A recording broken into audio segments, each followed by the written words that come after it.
Ok, pas tous, bien-aimés frères et sœurs.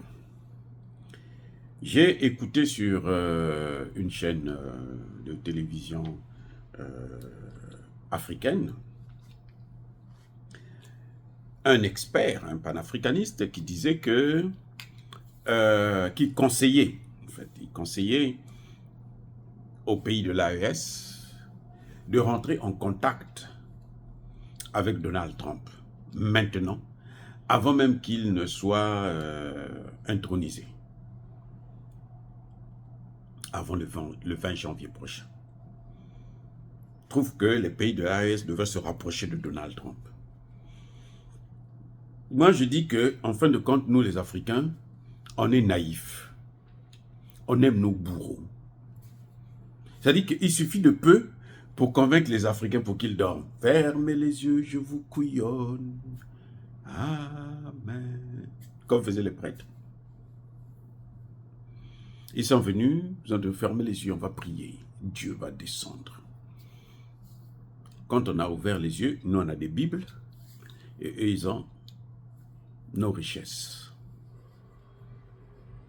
Voilà. Écoutez, s'il n'y a que moi là, l'AES n'a rien à voir avec Donald Trump. Donald Trump n'a pas été élu pour l'Afrique, pour l'AES. Mais vous avez vu Donald Trump déjà, non? Les 4 ans qu'il avait passé là, ça ne suffit pas pour dire que non. Attention, lui là, l'Afrique là, c'est pas son problème. Non. On n'a rien à attendre de Donald Trump. N'attendez rien, sinon vous allez être déçus. Écoutez, quand vous attendez quelque chose de quelqu'un et il ne vous donne pas cette chose-là, vous pouvez piquer une crise. Vaut mieux ne pas attendre. S'il donne, c'est bien. S'il ne donne pas, tant pis pour lui. Parce que ce dernier dit que, bon, comme il vit aux États-Unis, donc c'est tout à fait normal, il a peur de quitter le corps, lui fasse des problèmes. Nous, on n'a pas peur, nous, on s'en fout. Nous, on fait notre travail. L'Afrique d'abord. Donald Trump a dit American first. Moi, je dis Africa first. I don't care what's going to happen. I don't care what's going to happen. I don't care. Que ce soit clair. N'attendons rien des autres. Là où l'AES est là, ce n'est pas les Américains qui ont amené ça. Attendez, non, ok, parlons. Ok, très bien. Bon, la campagne de Donald Trump, là, vous avez entendu Donald Trump parler de l'Afrique. Il a parlé d'Israël, il a parlé de l'Ukraine, il a parlé de l'Europe. Vrai ou faux? Qui n'a pas entendu ça? Ukraine, Europe, Israël. Moi, je n'ai pas entendu tout le parcours de Donald Trump. Il a sollicité les voix des Américains, des Noirs américains ici. Les Noirs américains, les hommes, ont voté en majorité pour Donald Trump. Une bonne partie des femmes noires américaines ont voté pour Donald Trump. Vous comprenez? C'est pour ça qu'il a été élu. S'il n'y avait pas les Noirs là, et les Hispaniques, Donald Trump ne gagnait pas cette élection. Une bonne partie des Noirs américains, je dis bien une bonne partie, l'essentiel d'ailleurs, des hommes surtout, les hommes, l'essentiel, ont voté pour Donald Trump. Les femmes, ça a été 50-50. Mais est-ce que malgré ça, quand Donald Trump partait là-bas pour aller les convaincre, quand il rencontrait les Noirs, pour parler avec eux, discuter avec eux, solliciter leur voix, est-ce que vous avez entendu Donald Trump prononcer le mot Afrique? Que moi, voilà la politique que je veux mener en Afrique. Est-ce que vous avez entendu ça? Mais pourquoi vous allez attendre quelque chose d'un type comme ça? Lui, il ne pense pas à vous. Et vous voulez penser à lui. Vous attendez que lui, il vienne vous sauver. Non! Ça y est que c'est incroyable ce que les Africains pensent. Et quand je pense que c'est quelqu'un de respectable, c'est quelqu'un que j'écoute beaucoup, c'est quelqu'un que... c'est une chaîne que je suis tout le temps. vous trouvez quelqu'un qui dit non, il faut maintenant négocier, aller déjà négocier avec Donald Trump. Vous allez négocier quoi? L'AES va négocier quoi avec Donald Trump? L'AES va négocier quoi avec Donald Trump? Que non, oh, monsieur Donald Trump, nous, pour changer de monnaie, là, on a besoin de ton avis, aide-nous pour changer de monnaie. Mais c'est bête. C'est bête. Attendez, mais l'AES dans cette situation à cause de qui? C'est pas à cause des Américains. Mais c'est un président américain. Quelle est la différence entre Donald Trump et Joe Biden? Quelle est la différence? Quelle est la différence entre Donald Trump et Joe Biden? Moi, je vais vous dire la différence. Il n'y a aucune différence en dehors de la méthodologie, de la stratégie. Joe Biden veut aussi que American First. Donald Trump veut American First. Oui, les deux veulent American First. Donald Trump dit, moi, je fais la guerre économique contre la Chine. Biden dit, moi, je veux faire la guerre militaire contre la Russie avant d'attaquer la Chine. L'objectif, c'est lequel? C'est pas le même? S'ils veulent attaquer la Chine, c'est pour que la Chine... Pourquoi? Attends. Pourquoi les Américains ciblent la Chine? Pourquoi? Parce que la Chine est la première puissance économique du monde. Parce qu'ils ne veulent pas que quelqu'un occupe leur place. Alors, vous allez vouloir qu'eux, ils puissent aider les Africains à les dépasser. Mais attendez, ça y est, on est naïf, quoi. Quand je pense que c'est des gens que tout le monde dit, ah mais lui là, il est fort, il est trop intelligent, il est ceci. Mais il y a un problème avec nous, les Africains. L'AES est dans cette situation-là, à cause des Américains. Donald Trump est un Américain. Vous avez entendu déjà Donald Trump dire que non, ce que vous avez fait dans l'AES, là, c'est mauvais. Je préfère encore de loin avoir affaire à Macron. Parce que Macron, quand il est arrivé en 2017, là, il avait dit, la guerre que vous avez, qu'il y a eu en Libye, là, c'est ça qui a créé des États faillis. Les problèmes en AES. C'est après qu'il a changé, comme il est bête. Il a changé, vite fait. Donald Trump n'a jamais condamné l'attitude des Américains en Libye ou en Côte d'Ivoire. Tout a commencé. C'est là. Côte d'Ivoire, Libye, c'est la même chose. C'est la même chose. La déstabilisation du continent africain.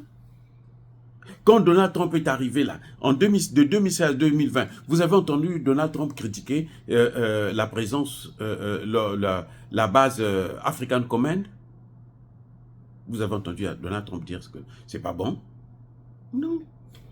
Mais qu'est-ce qu'il va aller? Oh non, voilà, il faut qu'il aille discuter avec Donald Trump pour voir déjà comment vendre l'uranium à Donald Trump. Attends, est-ce que l'uranium du Niger, c'est pour les Américains?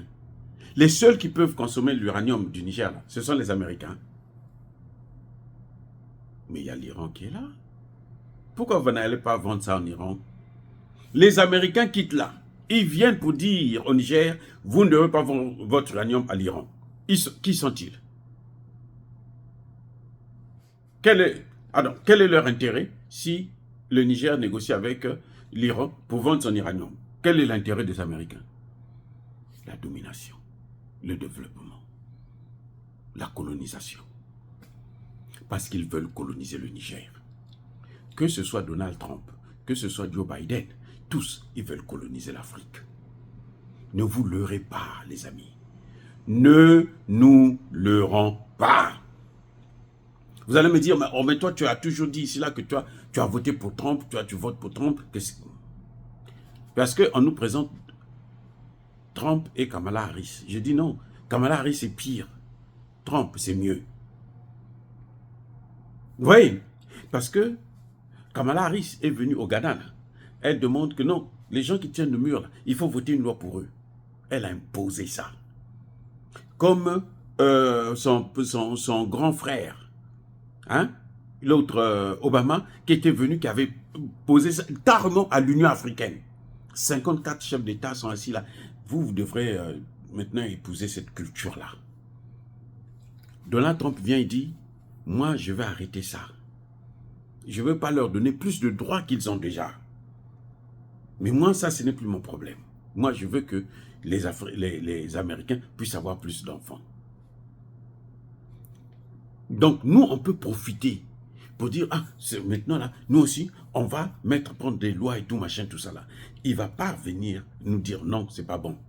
Parce que ça va contredire sa propre idéologie. Donc, nous, on peut profiter, quand lui, il sera investi, on peut profiter sur les points où nous savons qu'on est sur la même longueur d'onde. Mais ne croyez pas que c'est Donald Trump qui va venir sauver les pays africains. Non. Je dis bien non, jamais. Même ici, là, nous, on ne va pas accepter ça. Même moi, qui suis africain, congolais, vivant aux États-Unis, je n'accepterai pas ça. Si les Africains ne veulent pas faire ce qu'ils doivent faire, tant pis pour eux. Ils n'ont qu'à mourir. Eh oui. Mais Thomas Sankara l'a dit non. Il y a des peuples là, qui ne méritent pas qu'on puisse s'occuper de leur sort. Parce qu'ils ne prennent pas leurs responsabilités. Ils oublient leur histoire. Ils oublient leur descendance. Ils oublient ce qu'ils ont vécu. Mais l'histoire de l'Afrique et des États-Unis est récente. C'est-à-dire que cette histoire du Sahel, ça se passe sous nos yeux. Personne de mon âge ou de quelqu'un qui a 20 ans ne peut ignorer cette affaire. À 20 ans, quelqu'un qui a aujourd'hui 20 ans, il sait ce qui se passe dans le Sahel, d'où ça vient. 20 ans, je dis bien 20 ans. Donc, ça se passe sous nos yeux. Je ne vois pas pourquoi on va continuer encore à aller. C'est pour ça qu'on arrive à se débarrasser de la France, du CFA. C'est à cause de ces simples considérations. On leur donne tellement de valeur. Les Américains, hein, Donald Trump n'est pas un dieu. Ce n'est pas Jésus. Non. Ce n'est pas le prophète, en tout cas pour les musulmans et pour les chrétiens. Il n'est le sauveur de personne. Peut-être des États-Unis, mais pas pour l'Afrique. Je vais vous dire une chose. Qui a développé la Thaïlande, la Chine, là, la Chine que vous voyez là? La Chine, l'Indonésie, les Philippines.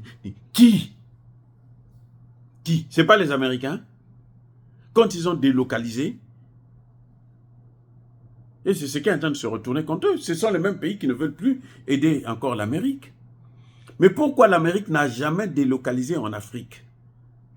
Alors qu'elle sait très bien que l'essentiel, 50% des matières premières du monde, se trouve en Afrique. Mais elle n'a jamais délocalisé en Afrique. Parce que le principe a été décidé à la conférence de Berlin, 1885. L'Afrique ne doit pas se développer. Quand le Mali, le Burkina, le Niger étaient empêtrés, mais alors, ils étaient enfoncés carrément dans le terreau. La guerre était intense. Barkhane est là et tout. Donald Trump était où? Il n'était pas au pouvoir. Il avait dit quoi? Oh, quand même, soyons sérieux.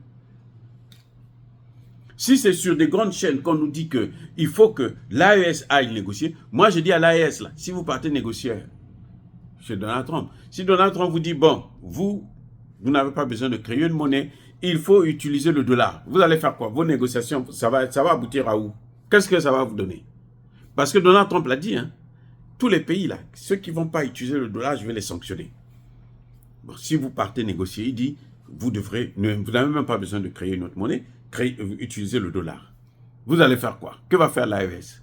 Ah, c'est là que vous allez dire, oh non, Donald Trump est mauvais. Non, il est dans son rôle. Parce qu'il a été élu pour les Américains. Même Macron l'a dit. Même Macron qui est bête là, il l'a dit.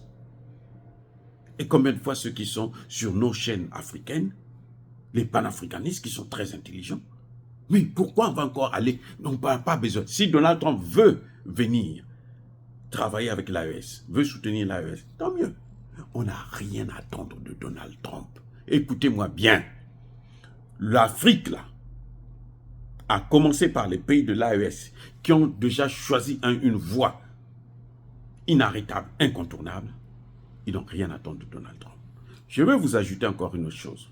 Peut-être que beaucoup de gens ne savent pas ça. Tout ce que la France fait en Afrique, là, elle a l'aval des États-Unis. Que ce soit Donald Trump, que ce soit Biden, que ce soit n'importe qui. Surtout Macron. Tout ce qu'il fait là, il y a l'aval des Nations Unies et des États-Unis. S'il n'y a pas l'aval des États-Unis, ils ne peuvent pas le faire. Donc, si vous chassez la France et vous laissez les Américains, alors vous n'avez rien fait.